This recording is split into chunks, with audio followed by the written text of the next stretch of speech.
Mais le ton monte entre l'Élysée et le Kremlin suite à une déclaration de notre cher président, le président de la République française, son Excellence Emmanuel Macron. Alors, de quoi s'agit-il? Emmanuel Macron, je crois bien, a fait une déclaration que Vladimir Poutine n'a pas vraiment aimée.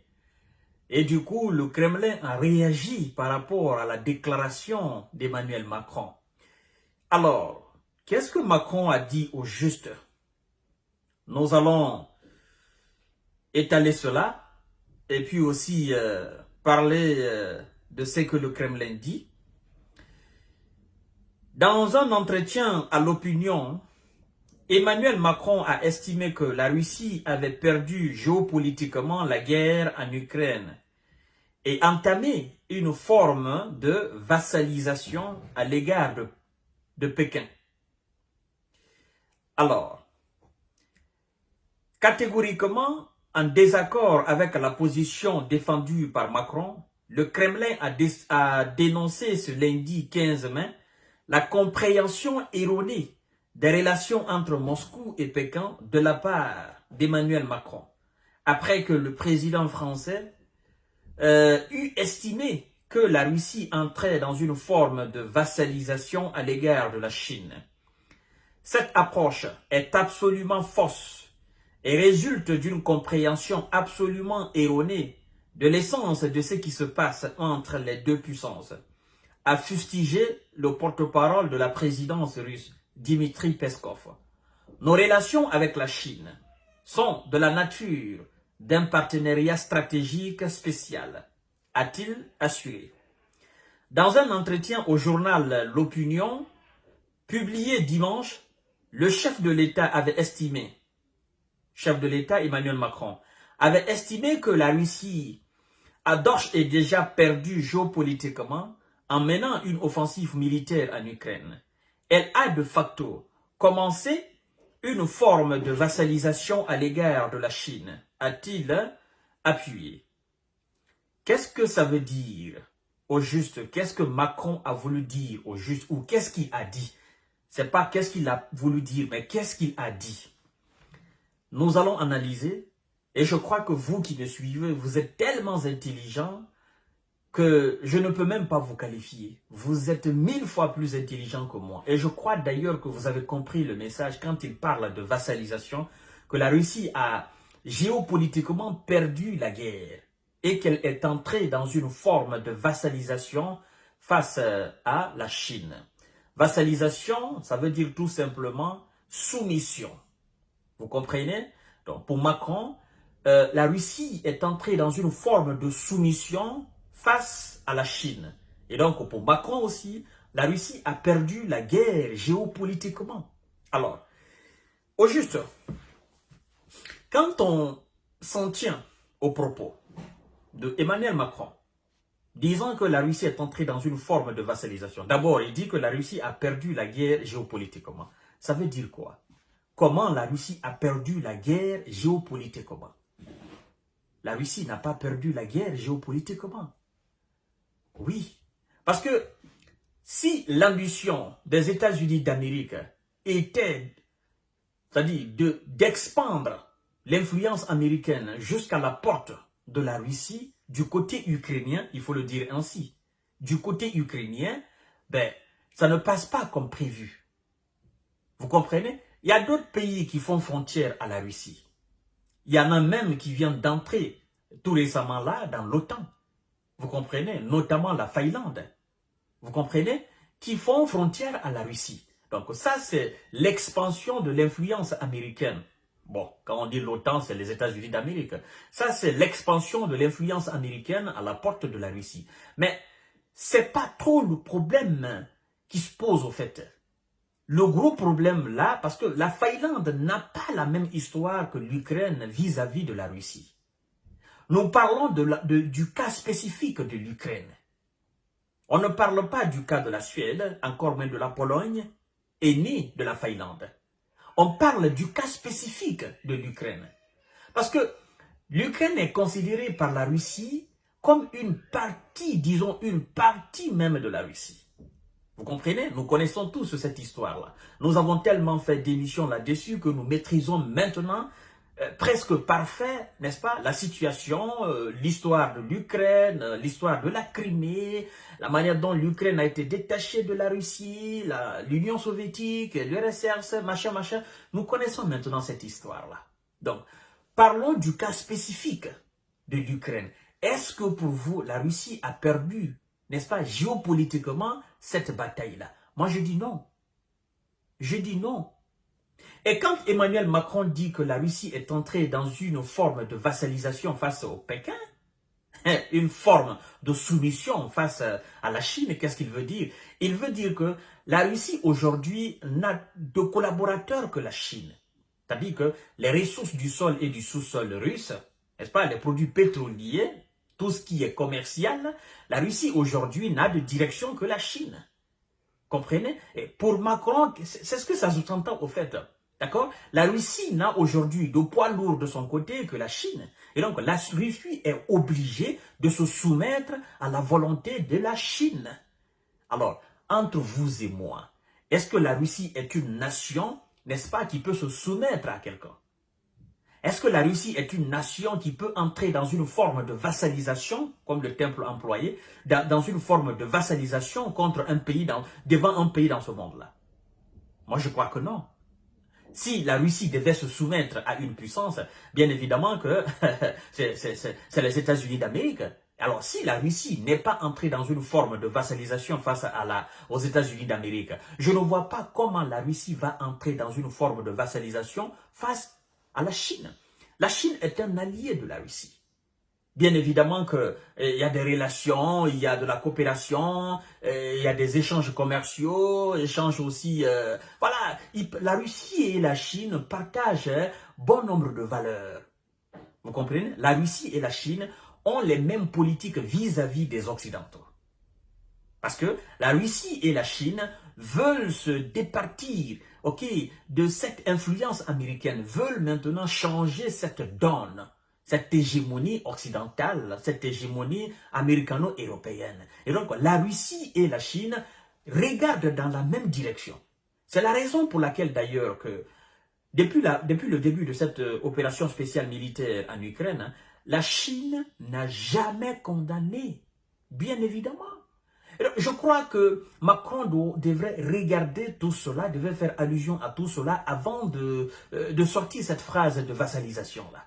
Parce que, qu'est-ce qu'on n'a pas fait pour que la Chine condamne ouvertement, n'est-ce pas, cette opération spéciale militaire de la Russie en Ukraine? Qu'est-ce qu'on n'a pas fait? Si c'est des pressions, si c'est des intimidations, les États-Unis ont fait. D'accord? Mais la Chine reste stoïque sur sa position. Et n'oubliez pas que la Chine est un allié de la Russie. Maintenant, il y a une autre guerre qui se cache derrière le message de Macron. Oui. Qu'est-ce qui se passe? C'est-à-dire que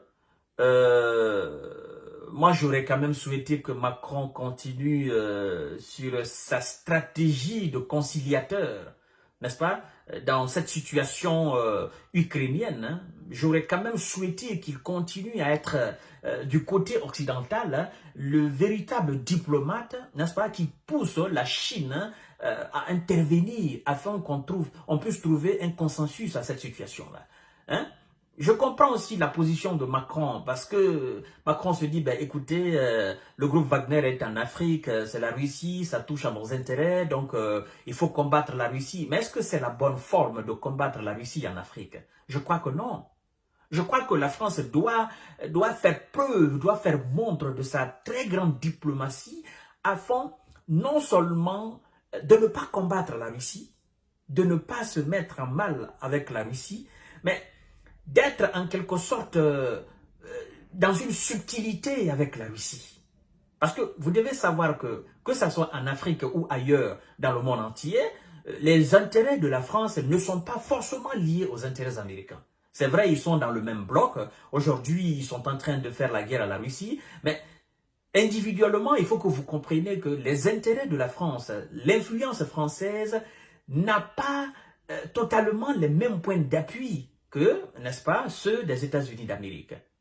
Et donc, Moi, je ne trouve pas opportun pour Emmanuel Macron de faire une telle déclaration et de créer une condition d'incompréhension entre la France et la Russie. Parce que de toutes les façons, disons que la France ne peut pas chasser la Russie en Afrique. L'Afrique francophone, l'Afrique anglophone, l'Afrique en l'Afrique c'est-à-dire entière. La France ne peut pas chasser les Russes en Afrique. La France ne peut pas chasser les Russes dans le Moyen-Orient. Vous comprenez?